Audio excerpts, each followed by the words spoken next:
20% বাড়ি ভাড়া বাড়ানো সহ এমপিওভুক্ত শিক্ষকদের মার্চ টু সচিবালয় কর্মসূচিতে বাধা দিয়েছে পুলিশ। বিকেল 4টার দিকে শহীদ মিনারে সমাবেশ থেকে শিক্ষকদের মিছিল হাইকোর্ট পর্যন্ত আসলে সেখানে আটকে দেয় পুলিশ। শিক্ষকরা এখন সেখানেই অবস্থান করছেন। আন্দোলনকারী শিক্ষকরা বলছেন, প্রজ্ঞাপন না হওয়া পর্যন্ত তারা হাইকোর্টের সামনেই অবস্থান করবেন। আগামীকাল সচিবালয় ঘেরাও করা হবে। হাইকোর্টের সামনে বিপুল সংখ্যক আইনশৃঙ্খলা বাহিনীর সদস্য মোতায়েন আছে।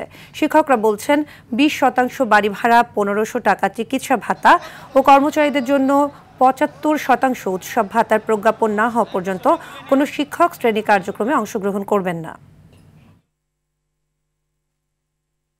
মাত্র 500 টাকা বাড়ি ভাড়া বাড়িয়ে শিক্ষকদের সাথে একটি তামাশা করা হয়েছে, যেটা কিনা আমরা প্রত্যাখ্যান করেছি।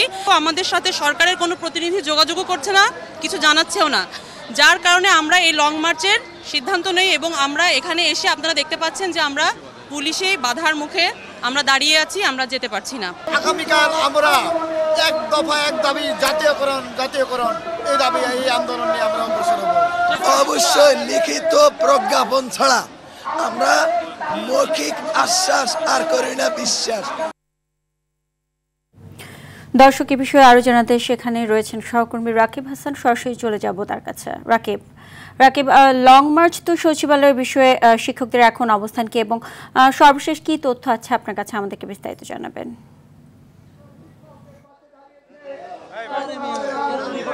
সুজনা, জানেন এখানে কিন্তু এই শিক্ষা ভবনের অপোজিটে শিক্ষকরা কিন্তু অবস্থানে নিয়েছে। তারা এখানে এসেছেন এবং তারা বলছেন যে 3টি দাবিতে কিন্তু তারা এখানে অবস্থান নিয়েছে। তারা মূলত লং মার্চ টু সচিবালয়ের দিকে যাচ্ছিলেন, কিন্তু পুলিশের বাধার মুখে কিন্তু তারা এখানে অবস্থান নিয়েছেন। তারা বলছেন তারা যে কেন্দ্রীয় শহীদ মিনার থেকে এসে এখানে পুলিশের তারা বারবার চেষ্টা করে ওখানে যেতে পারেনি, তো এখানে তারা সারা রাত থাকবেন। যদি ইসের পক্ষ থেকে এর মধ্যে কোনো ধরনের সিদ্ধান্ত না দেওয়া হয় তাহলে কিন্তু তারা এই হাইকোর্টের এই রাস্তাতেই কিন্তু তারা অবস্থান নেবেন এবং কালকে কিন্তু 12টার দিকে যদি এর মধ্যে যদি কোনো ধরনের সরকারের পক্ষ থেকে কোনো নির্দেশনা না দেওয়া হয় তাহলে কিন্তু তারা আসলে শাহবাগ অবরোধ করবেন এবং তাদের দাবি যে আসলে তাদের যে মূল বেতন তার যে 20% বাড়ি ভাড়া ভাতা ন্যূনতম 3000 টাকা, চিকিৎসা ভাতা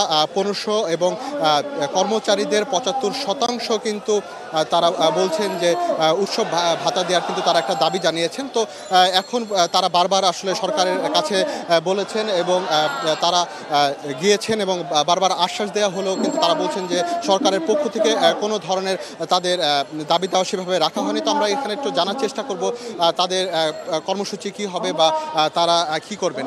তো আপনাদের তো আজকে এখানে অবস্থান করছেন, আজকে আপনারা সারা রাতে এখানে অবস্থান করবেন কিনা, সরকারের কাছে কি চাওয়া পাওয়া রয়েছে? আমরা সরকারের কাছে চাওয়া পাওয়া আমাদের 3টি দাবি রয়েছে। আমাদের 20% বাড়ি ভাড়া এবং কোনো ক্রমেই যেন সেটা 3000 নিচে হবে না এবং মেডিকেল ভাতা 1500 টাকা দিতে হবে এবং আমাদের কর্মচারী ভাই যারা আছে তাদেরকে 75% উৎসব বোনাস দিতে হবে।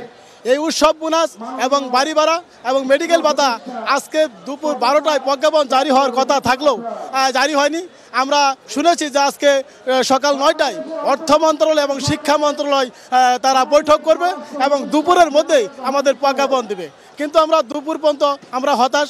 পরবর্তীতে আমরা জানতে পারলাম বিকেল 4টার মধ্যে আমাদের এই পরিপত্র জারি করবে, যার কারণে আমরা লং মার্চ টু সচিবালয় আমরা পিছিয়ে বিকাল 4টা পর্যন্ত আমরা নির্ধারণ করলাম, আমাদের নেতৃত্ব নির্ধারণ করলো, কিন্তু 4টা বাজলেও শিক্ষক নেতৃবৃন্দের সাথে মন্ত্রণালয় কোনো প্রকার যোগাযোগ না করায় আমরা বিকেল 4টায় শহীদ মিনার থেকে তারা বলছিলেন যে আসলে সরকারের পক্ষ থেকে তাদের নিয়ে হয়নি, তারা আসলে এই রাস্তার মধ্যে বসে পড়েছেন, কেউ শুয়ে পড়েছেন।